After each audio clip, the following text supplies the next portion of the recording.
just remind me, Sharon, you're in remission, you're not cured. I'm like, I don't care what you call it. I'm just optimizing my health every day. That's all I'm doing. I'm not thinking about the diagnosis. I mean, obviously it's always there.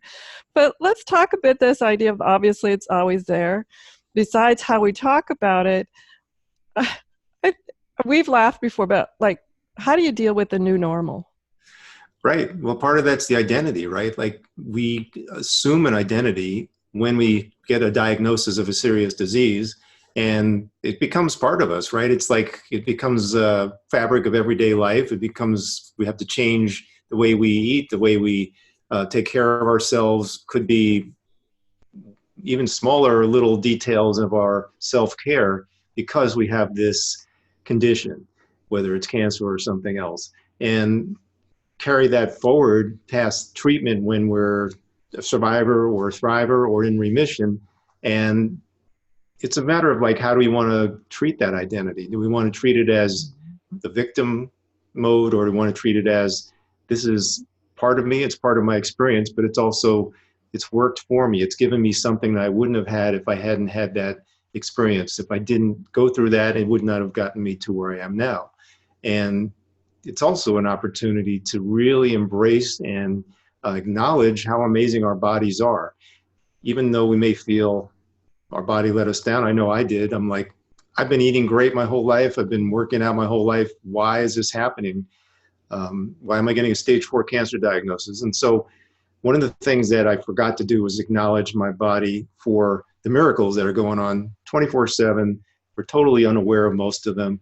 And particularly after receiving very intense, brutal treatment for cancer, the body in its resiliency, at least mine, was forgiving enough and accepting enough of the treatment to eventually bounce back. And now part of my new normal is really recognizing that my body is a miracle machine, and to try to acknowledge it, to feel gratitude, and try to listen to it, because it is talking to us, and we just have to tune into the body's language. Beautifully said. I agree. I know that yours is cancer, mine's autoimmune, but there's so many parallels there. Absolutely beautiful said, David.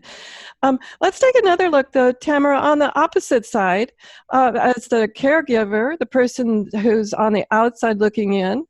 Oh my gosh, that had to change your dynamics too. I mean, I'm thinking, when I got my diagnosis, there was a lot of trauma for me personally in the diagnosis.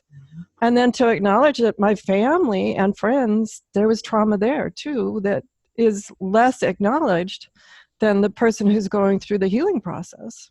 Yeah, I'm really actually very glad that you brought this up, Sharon. I run a weekly cancer caregiver group, and I'm constantly reminding, all you lovely caregivers in this group, you're actually going through your own journey here too, because the focus would be very much on their loved one, usually a spouse or a parent or even a child, unfortunately. But the focus is on them, their treatment, how they're doing, how much pain they're in. And I'm always circling back and asking, what about you? And then in terms of the new normal, there's a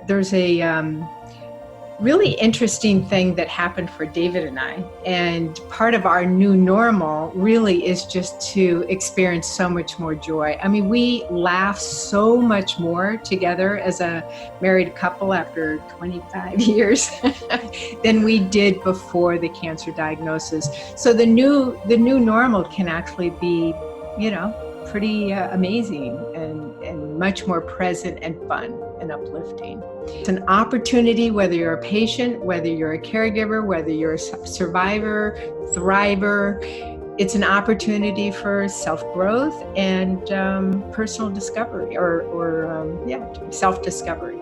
Yeah, absolutely. It's one I don't wish on anybody, but I can 100% guarantee that I learned a ton about myself. So true, right?